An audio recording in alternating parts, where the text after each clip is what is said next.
It's the dog days of summer, and there are a lot of people feeling the heat right now, especially sellers. Sales numbers have hovered at just over 2,000 transactions for the last 4 months. That is not a great number. In fact, it's about 30% below what we are used to seeing, while inventory has sat above 17,000 listings for 2 consecutive months now. That's putting a ton of pressure on folks that need to sell. But is relief around the corner? Well, some seem to think it is.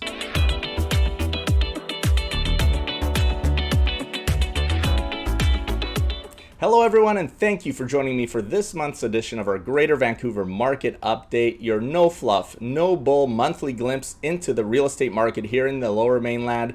If you find this content helpful, informative, or if you're simply impressed that I would record myself rocking a pink suit, hit that thumbs up button, drop us a comment down below, and be sure to subscribe so that you don't miss out on any future episodes.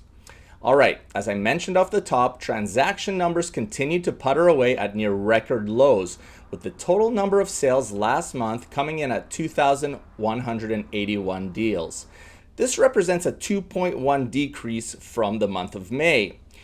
Inventory, on the other hand, continues to creep up, although modestly, with a 2.7% increase over the previous month. The total number of listings for the month of June tracked at 17,561. This is the highest inventory count in the region since May of 2014. And here's a stat that I had to do a double take on when I first noticed it. Total listings for June were a whopping 43.7% higher than the 10-year average for the month.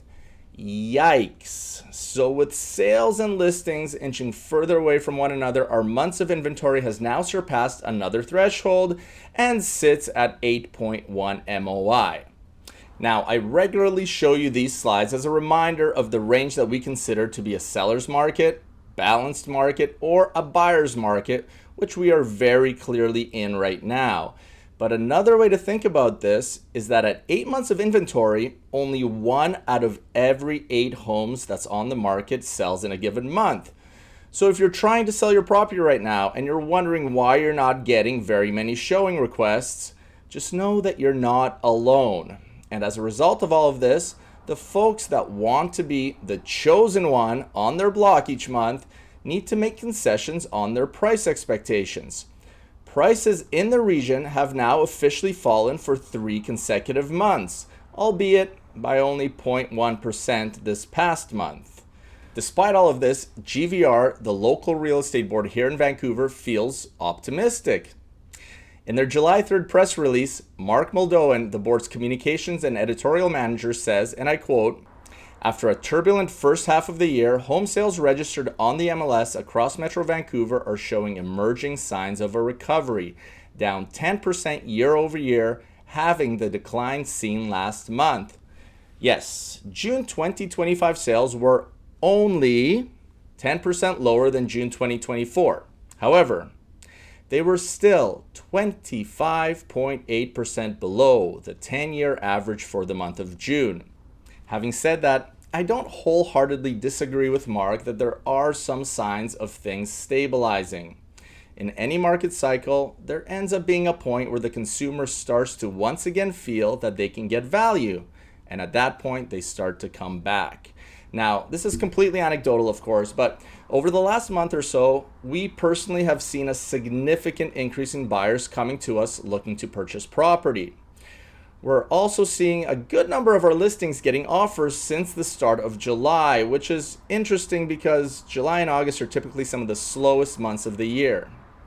With the amount of information that is available to the general public these days, folks can see the amount of price reductions on Realtor.ca or Real Estate Weekly. Yes, that's what RU.ca stands for, Real Estate Weekly. They are now seeing homes that they could not qualify for 2 years ago suddenly be within reach. And it's true. It's not uncommon right now to see 6-figure price reductions on properties priced over $1 million. $50,000 price reductions are not uncommon in and around the $750 mark. Cycles eventually swing in the opposite direction. All it takes is for enough people to come back around and shift the momentum. The question now becomes, are we actually almost at that point? Well, for that, only time will tell. All right, that's it for me for this month. Hope you're enjoying your summer. Stay safe out there, and I'll catch you right back here in about a month's time. Take care, everyone.